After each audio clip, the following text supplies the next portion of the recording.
કેમ છો ફ્રેન્ડ? જય શ્રી કૃષ્ણ. હું કિરણ પાનસુરિયા, કિરણ કિચન સ્ટુડિયોમાં આપનું સ્વાગત છે. તો આજે બનાવીશ હું મમરાના પૌવાનો ચેવડો. તો કઈ રીતે બનાવવો તે હું તમારી જોડે શેર કરીશ. તો મારો વિડીયો લાઈક કરજો, શેર કરજો, ચેનલને સબસ્ક્રાઈબ કરજો, બેલ આઇકન દબાવવાનું ભૂલતા નહીં. કમેન્ટમાં લખજો મારી રેસીપી કેવી લાગી.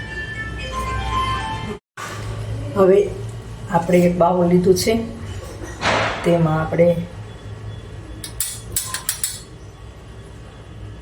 હળદર, લાલ મરચું પાવડર, ચપટી ઘી નાખીશું, ધાણા અને જીરુંનો પાવડર આપણે મિક્સ કરેલો છે.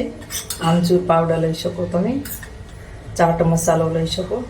આપણે આ બધું મિક્સ કરી લઈએ.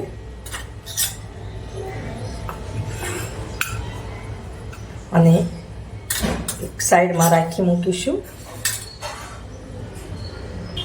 આપણે મીઠું પણ આમાં જ મિક્સ કરી દઈશું.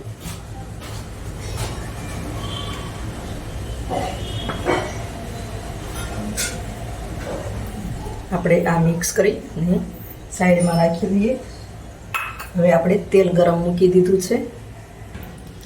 તેલ ગરમ થઈ ગયું છે. હવે આપણે એમાં સિંગના દાણા તળી દઈશું.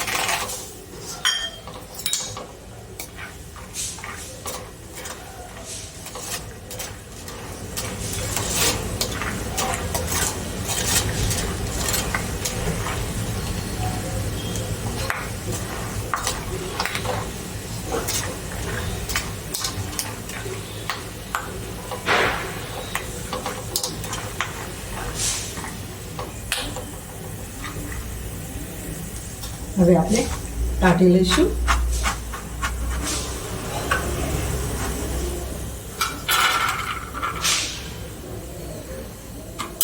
હવે આપણે કાજુ તળી લઈશું.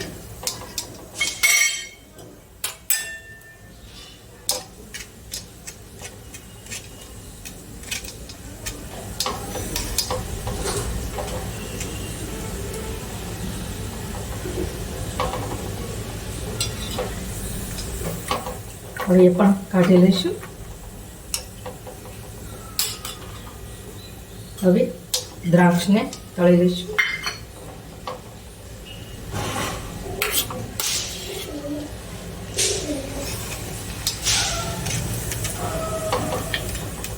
એ પણ લઈ લઈશું. હવે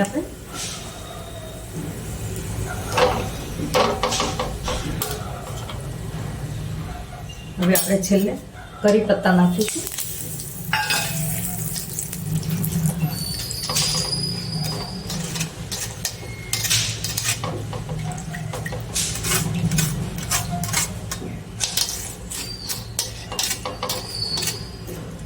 અને સૂકવેલા હોય તો નો તળો તો પણ ચાલે.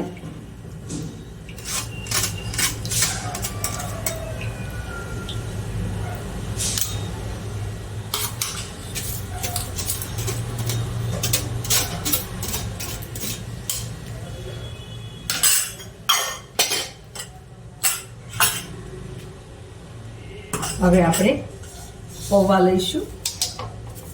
થોડા થોડા લેવાના.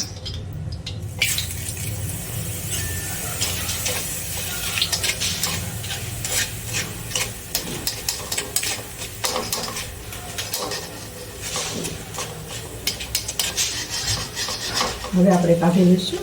આ રીતે આપણે બધા જ પૌવા તળી લઈશું.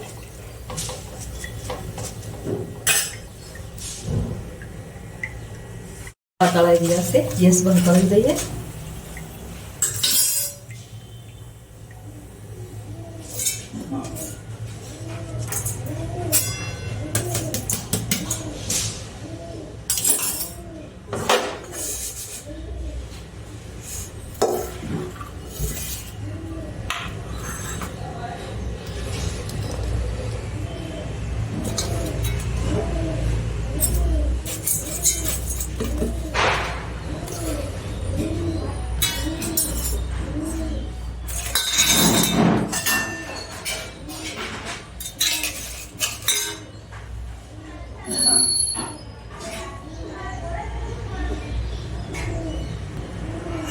આપણે જે મસાલો તૈયાર કર્યો હતો ને એ આપણે આમાં મિક્સ કરી લઈશું.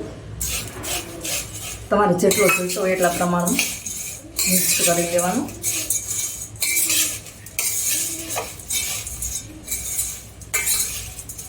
આપણે આને વઘાર નથી કરવાનો.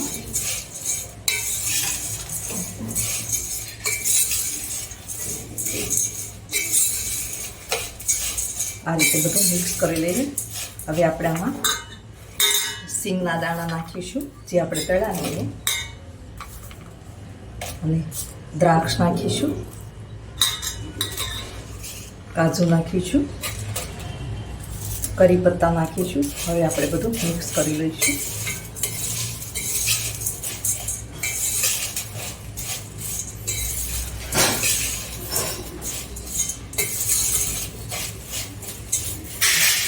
હવે આપણો મમરાના પૌવાનો ચેવડો બનીને તૈયાર છે.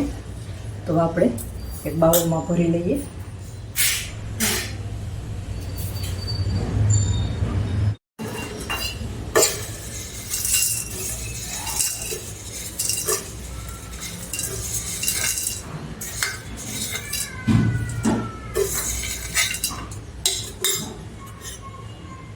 તો આપણા મમરાના પૌવાનો ચેવડો બનીને તૈયાર છે. તો તમે પણ આ રીતે બનાવજો. તો મમરાના પૌવાનો ચેવડો બનીને તૈયાર છે. તો આ નોટિફિકેશન કિરણ કિચન સ્ટુડિયોમાં તમને મળી રહેશે. તો મારી રેસીપી ગમે તો લાઈક કરજો, શેર કરજો, ચેનલને સબસ્ક્રાઈબ કરજો, બેલ આઇકન દબાવવાનું ભૂલતા નહીં, અને કમેન્ટમાં લખજો મારી રેસીપી કેવી લાગી.